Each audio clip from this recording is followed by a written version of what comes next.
Bismillahirrahmanirrahim. Qala al-musannif rahimahullah wa nafa'ana bih wa bi'ulumihi fid dharaini amin radhiyallahu ta'ala anhu. Wa qila inna syahwata tusayyirul muluka abida wa sabra yusayyirul abida muluka. Dan dikatakan oleh ulama, inna syahwah, bahwa sesungguhnya syahwat, artinya keinginan yang menggebu-gebu, yang itu pun hanya sementara. Baik itu keburukan, baik itu kebaikan. Jadi tergambar syahwat itu juga ada pada kebaikan, tergambar. Iya. Yaitu keinginan yang menggebu-gebu tapi cuma sementara. Selanjutnya landas di tengah jalan, enggak langgeng dalam pekerjaan. Di antaranya pengen ibadah sebanyak-banyaknya. Duha orang 8 rakaat di 20. Bikin pekerjaan sendiri. Tuh lihat. Ngaji di mana aja sampai jam 2 malam dicariin sama dia. Ya tuh, itu kan tipu daya iblis. Bukan itu agama kita, bukan itu bimbingan orang-orang soleh. Mereka inginkan satu, tapi istiqomah dengan padat, dengan penuh ilmu, dengan perhatian, itu yang bakal dapat. Sehingga di dalam ayat surah Muluk Allah menyatakan, Tabarakalladzi biyadihil mulku wa huwa ala kulli syai'in alladzi khalaqal mauta wal hayata liyabluwakum ayyukum ahsanu amala. Dialah yang menciptakan hidup dan mati dan menguji kalian siapa di antara kalian yang paling bagus perbuatannya. Bukan paling banyak, tapi paling bagus. Jadi dikedepankan kualitas bukan kuantitas. Paling bagus. Biar dikit malam Kemis ngaji, tuh pasang telinga, kaki nggak pegel, nggak kesemutan, hadiah guru udah ngetep, taruh di kantong, nggak pernah lepas. Lebih baik ketimbang datang ke sana ke sini, ujungnya nyender tidur. Ahabbul a'mal ilallah adwamuha wa in qal. Tuh hadis lain menyatakan, Ahabbul a'mal ilallah adwamuha wa in qal. Perbuatan yang paling dicintai Allah adalah berkesinambungan sekalipun sedih. Gitu. Ini sebagian kadang ngaji ke sana ke sini, kitab nggak tahu apa yang dibaca. Ya Pak ya.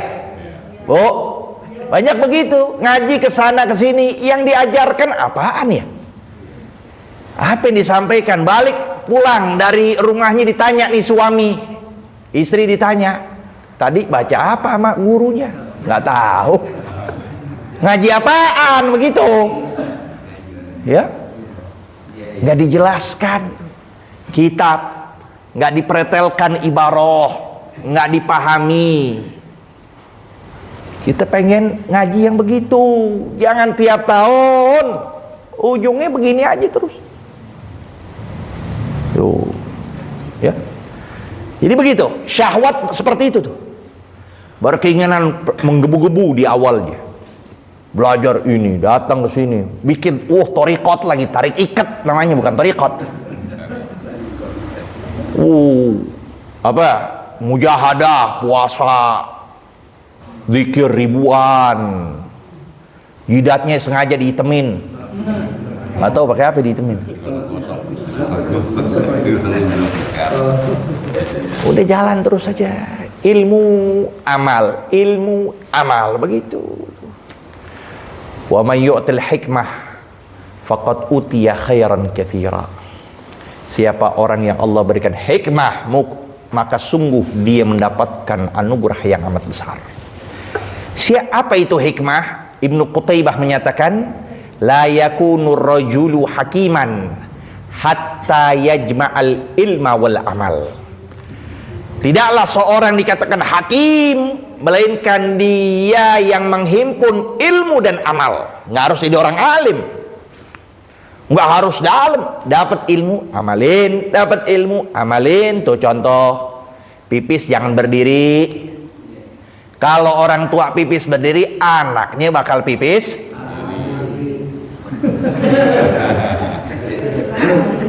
Itu dia. Kalau kita mencontohkan di masjid toiletnya pipisnya berdiri, gimana yang di rumah-rumah umat Islam? Oh, lihat. Itu seperti itu, lihat, amalkan. Ilmu yang kita punya amalkan. Beli siwak, setiap sholat siwak. Datang ke masjid, tahiyatul masjid. Terus begitu, amalin ilmu. Maka dari situlah akan menjadi jiwa kita tuh lapang, tenang, senang, lantaran ilmu yang selalu kita amalkan. Wasabra, sifat sabar, yusayyirul abida mulukan, menjadi seorang budak itu, atau para budak, abid jama' abdun, ya, menjadi para budak itu raja-raja. Lihat tuh, dengan sifat sabar menjadi budak sahaya, orang yang tidak dipandang, menjadi orang-orang bernilai dan besar karena sifat sabar. Makanya dari hikmah Imam Ali karramallahu wajhah, beliau katakan, as-sabru bimanzilatid din karasi bimanzilatil jasad. As-sabru bimanzilatid din, sifat sabar pentingnya dalam agama itu seperti perumpamaan pala di badan keseluruhan. Nah, lihat, kalau seorang yang beragama Islam tidak ada sabarnya, itu layaknya jasad tanpa pala. Ibu, jasad tanpa pala. Lihat, kalau kaki kita terpotong masih bisa hidup gak? Bisa. Tangan terpotong bisa. Lihat, tapi tiba-tiba datang ke masjid, jalan, lari-lari tanpa pala, gimana itu?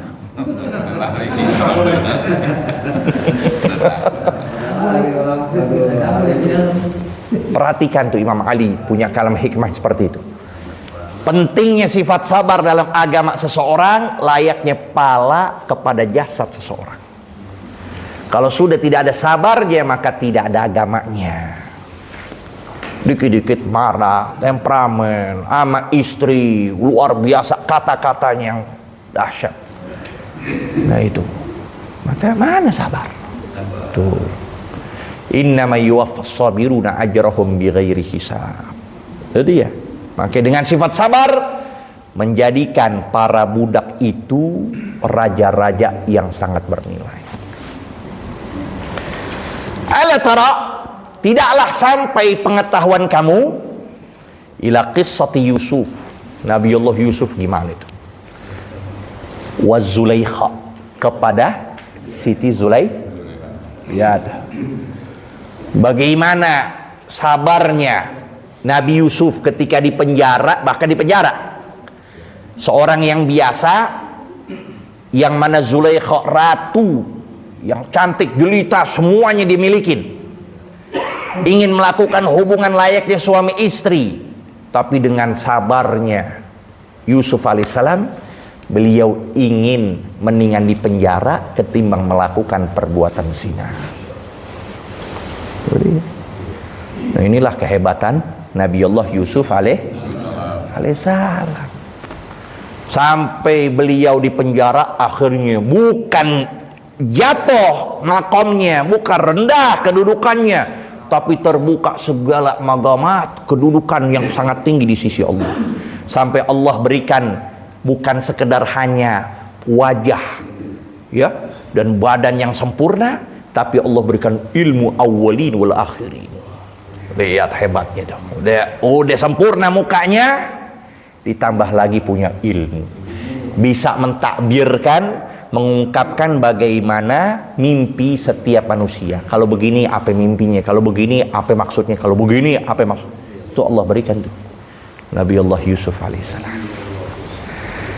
Nah, jadi pertanyaan, apakah demikian Nabi Yusuf yang memiliki kehebatan, kesempurnaan dalam jasadnya, apakah beliau lebih unggul ketimbang baginda Nabi besar Muhammad? Sedangkan dalam cerita sedikit pun Nabi SAW tidak terfitnah dengan wanita siapapun.